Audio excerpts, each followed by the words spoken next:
السلام عليكم البنات، مرحبا بكم في هذا الفيديو.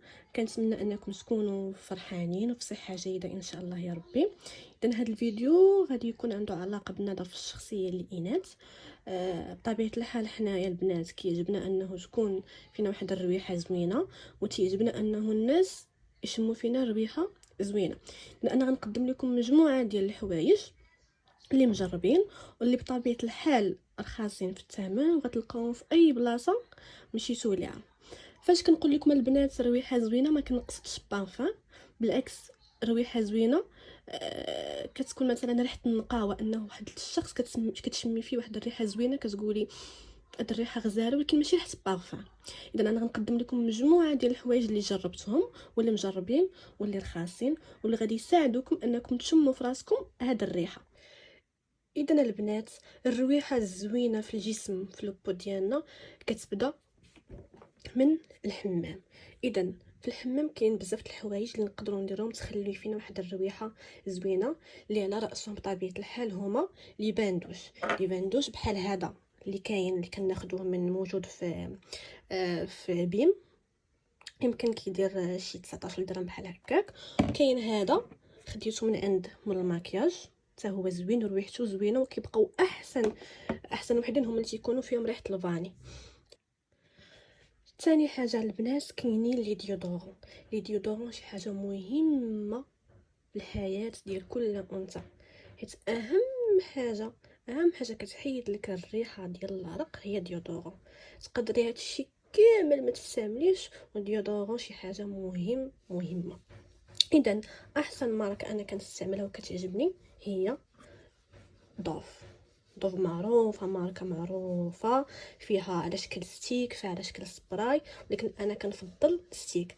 من بين الانواع اللي استعملت ديال الورد، استعملت ديال الخيار، هي ريحتها زوينه كتخلي فيك واحد الريحه زوينه، واحد ريحه النقاوه كدوري تشمي فيها في حوايجك. كاينه واحد الماركه اخرى استعملتها، واحد الماركه اخرى اللي هي نارطه كاينه ستيك وكاينه سبراي. اذا نارطه تقدروا تاخذوها من بيم، تاخذوها من كارفور، من مرجان، معروفه مشهوره، كدير تقريبا 38 درهم، فيها بزاف د الروايح. وانا اكثر وحده كتعجبني هي هاد الغوزيه هادي. وكاينه واحده اخرى شيبيه حتى هي ريحتها زوينه وغزاله، وواحد اللي تيكون على شكل سبراي تما فيها انواع بزاف زوينين، تقدروا تستعملوهم كل نهار. غير هو هادي راه ما كدارش على اللحم البنات، السبراي ما كدارش على اللحم حيت كتخلي لك البلاصه زرقاء. وثالث حاجه البنات اللي كتعجبني وكتجيني انها ريحتها واو خطيره هي مسك الطهاره ريحته غزاله. ديريه في تحت ودنيك في البلايص اللي كيخليو الريحه، ريحته غزاله وكتبقى فيك الريحه نهار كامل، والناس كيشموا فيك هاد الريحه كتجيهم زوينه، وكلشي كيسولك شنو داير. يعني خليني من الريحه ديال لي بارفان ديال لي سبراي، ريحه مسك الطهاره، يعني ريحه مميزه. كاينه هادي اللي كتاخدوها من عند مول الماكياج، كدير يمكن 10 دراهم حتى 300، وفيها الانواع. وكاينه هادي خديتها من واحد لامارك من انستغرام من لادا، ريحته غزاله ولا نفس الريحه ما كاينش فرق. والحاجه الرابعه البنات هما سبراي كاين هادو راه مشهورين دابا، فيما مشيتي تلقاهم عندهم الماكياج، كاين في اشكال وانواع روايح متنوعه ومتعدده، وريحتهم زوينه وخفيفه.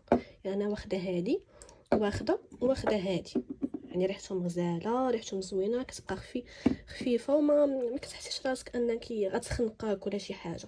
وكاينه هذه عاوتاني دائما من مارك لادا، هي ريحتها زوينه وغزاله.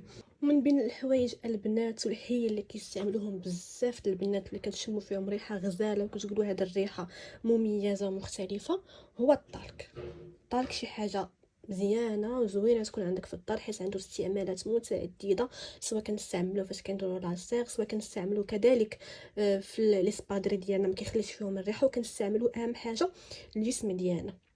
هذا اللي طالب كاينين في روايح متعدده وفي ماركات متنوعه. انا واخده من اوريفلام، فيها ريحه الورد، ريحته غزاله وزوينه. الطريقه ديالو انه فاش كدوشي وتسالي وترطب الجسم ديالك، كتاخدي واحد شويه كتديري بحال لي بيبي كما كنديروا لي بيبي في الجسم ديالهم.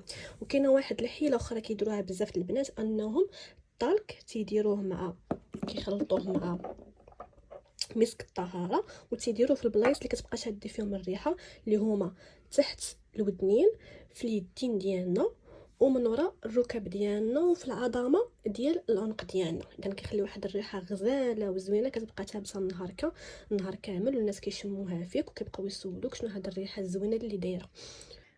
اذا البنات كنتمنى انكم تكونوا استفدتوا من هاد الحوايج اللي شاركت معكم، وكما قلت لكم في بدايه الفيديو انهم حوايج بساطين مجربين رخاصين غتلقاوهم في كل بلاصه. اذا كنتمنى انكم تدخلوا ليا واحد المتابعه واحد جيم، ونتلاقاو ان شاء الله في الفيديو الثاني، ويكون تكمله الحوايج اللي غيساعدونا انه تكون فينا واحد الريحه زوينه في الجسم ديالنا.